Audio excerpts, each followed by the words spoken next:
오늘 장 마감 데이터를 쭉 훑어보다가 코스닥에서 아주 흥미로운 왜곡 지점을 하나 발견했습니다. 정부가 던진 작은 정책 하나가 시장에 흐르는 거대한 자금의 물줄기를 통째로 바꾸려는 시도를 하고 있거든요. 대부분이 놓치고 있는 이 1%의 틈, 오늘 여러분과 함께 파고들어 보겠습니다. 정부의 코스닥 플레이북, 그 다음 장을 미리 읽어보시죠. 오늘 분석은 크게 4단계로 진행됩니다. 첫째, 정부가 움직이려는 이 1,400조 원이라는 어마어마한 돈의 정체가 뭔지.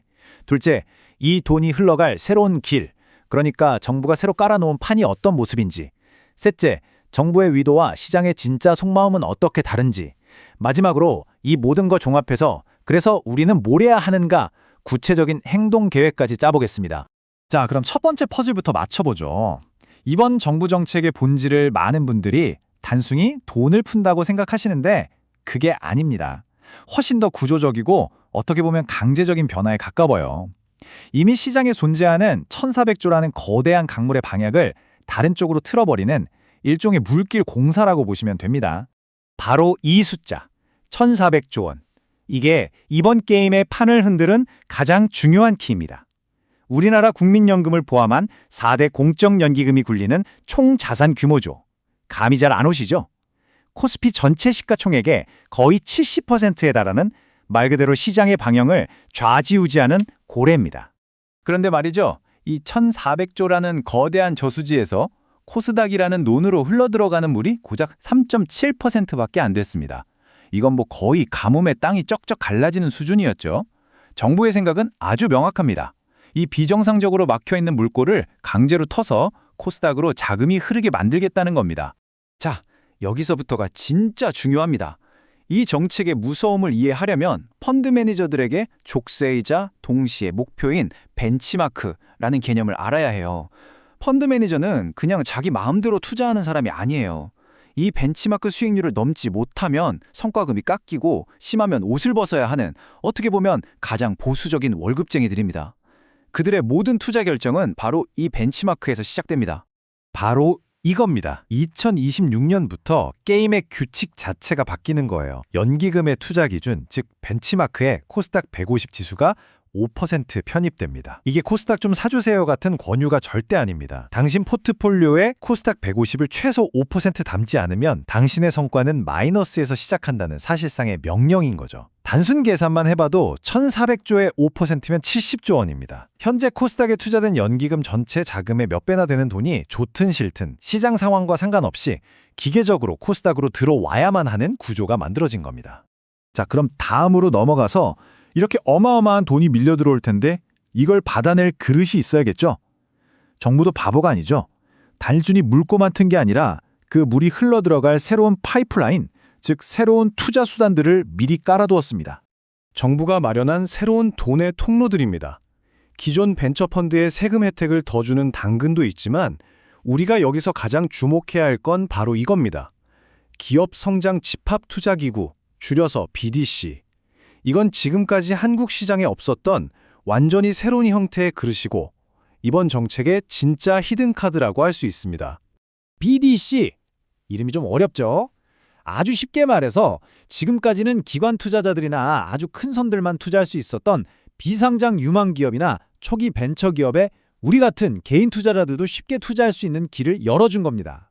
마치 우리가 삼성전자 주식을 MTS로 사고 팔듯이 미래의 유니콘이 될지도 모를 회사들의 지분을 묶어놓은 펀드를 주식처럼 쉽게 거래할 수 있게 되는 거죠. 자, 이 부분 정말 중요하니까 별표 5개 치고 들으셔야 합니다. 많은 분들이 미국 BDC를 떠올리면서 이거 연 8%씩 주는 고배당주 같은 건가 보다 하고 기대하실 수 있는데 이건 정말 큰 오해입니다. 미국 BDC는 주로 안정적인 기업에 돈을 빌려주고 이자를 받는 비교적 안정적인 상품이에요. 하지만 한국형 BDC는 성장 기업의 주식을 사서 주가 상승을 노리는 사실상 하이리스크 하이리턴의 벤처 캐피탈 펀드에 가깝습니다. 이름만 같지 속은 완전히 다른 물건이라는 점 이거 반드시 기억하셔야 합니다. 자, 이제 이론은 충분히 봤으니 현실의 영역으로 들어가 보죠. 정부는 자, 이쪽으로 돈을 넣으세요 하고 깃발을 흔들고 있는데 과연 시장에서 가장 똑똑한 돈, 이른바 스마트머니는 그 깃발을 따라갔을까요? 아니면 전혀 다른 곳을 먼저 보고 움직였을까요? 그 미묘한 온도 차이를 한번 확인해 보겠습니다. 정부가 공식적으로 발표한 자료를 보면 이 세 가지 산업을 콕 집어서 밀어주겠다고 합니다. AI, 우주항공, 그리고 신재생 에너지. 이 분야의 기업들에게는 코스닥 상장의 문턱을 아주 확 낮춰주겠다는 거죠. 한마디로 돈은 좀 못 벌어도 기술력만 확실하면 상장시켜줄게 라는 강력한 신호를 보낸 겁니다. 그런데 말이죠. KRX 데이터를 기반으로 정책 발표 이후 한 달간 연기금의 돈이 어디로 갔나 추적해보니 돈은 정부가 깃발을 꽂은 곳이 아니라 로봇과 바이오 쪽으로 먼저 흘러 들어갔습니다. 이게 바로 시장의 진짜 속내입니다. 왜 그랬을까요? AI나 우주항공은 아직 꿈의 영역에 가깝지만 로봇과 바이오는 이미 구체적인 실적과 수출 데이터가 나오고 있고 기관들이 사고 팔기에도 유동성이 충분하기 때문이죠. 기관은 명분보다는 당장의 실리를 먼저 챙긴다는 걸 보여주는 아주 명확한 증거입니다.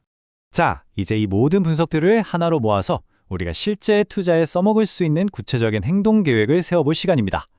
각 섹터별로 어떻게 접근해야 할지 그 플레이북을 지금부터 공개합니다. 첫 번째 타겟은 반도체입니다. 핵심은 뭐니 해도 AI가 촉발한 HBM 투자 사이클이죠. 특히 HSP 같은 후공정 장비 회사들은 삼성전자나 하이닉스가 공장을 증설할 때 가장 먼저 수혜를 보는 기업들입니다. 2026년 예상 실적 기준으로 PER이 36배 수준이라 싼 건 아니지만 연간 50%가 넘는 이익 성장세를 생각하면 충분히 납득 가능한 밸류에이션입니다.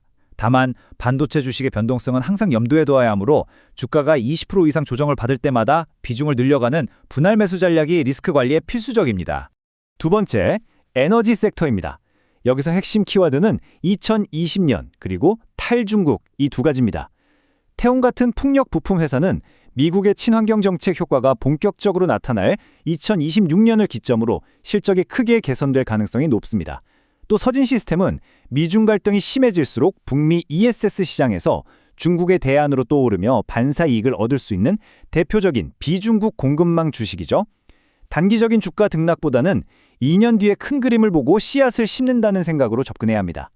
세 번째는 우주항공입니다. 이 섹터는 한 방을 노리고 들어가는 곳이 절대 아닙니다. 누리호 발사 성공 같은 뉴스에 주가가 하루에 30% 폭등했다가 다음날 바로 제자리로 돌아오는 일이 흔하죠. 그래서 한 종목에 모든 걸 거는 투자는 도박과 같습니다. 차라리 위성을 만드는 세트레가이, 발사체 부품을 만드는 한화 에어로스페이스, 지상 장비를 만드는 AP 위성처럼 밸류체인별 핵심 기업 서너 개를 묶어서 포트폴리오의 5% 미만으로 조금씩 담아두는 바스켓 전략이 이 변동성을 견뎌낼 거의 유일한 방법입니다. 마지막으로 헬스케어입니다. 여기서는 양쪽에 무게를 두는 바벨 전략이 아주 유효합니다. 포트폴리오의 한쪽 축에는 클래시스처럼 꾸준히 현금을 벌어들이는 안정적인 의료기기 기업을 두어서 방어를 막히는 겁니다. 그리고 다른 한쪽 축에는 리가켄 바이오처럼 기술 수출이라는 대박 이벤트가 터질 수 있는 바이오 기업을 둬서 공격을 담당하게 하는 거죠. 예를 들어 의료기기의 70%, 바이오의 30%를 배분하는 식으로 리스크는 관리하면서 성장의 기회도 놓치지 않는 전략입니다. 자, 이제 정리를 해보죠. 게임의 규칙 자체가 바뀌고 있습니다. 지금까지 우리가 방연하게 여겼던 코스피 우량주 중심의 투자 방식이 더는 통하지 않는 시대가 올 수도 있습니다. 이 거대한 지각 변동 앞에서 여러분의 포트폴리오는 이 변화를 기회로 만들 준비가 되어 있습니까? 아니면 이 변화의 파도에 휩쓸려갈 위험에 처해 있습니까? 스스로에게 꼭 던져봐야 할 질문입니다. 마지막으로 제가 20년 넘게 이 시장에서 살아남으며 뼛속 깊이 새긴 원칙 하나를 공유하면서 마무리하겠습니다.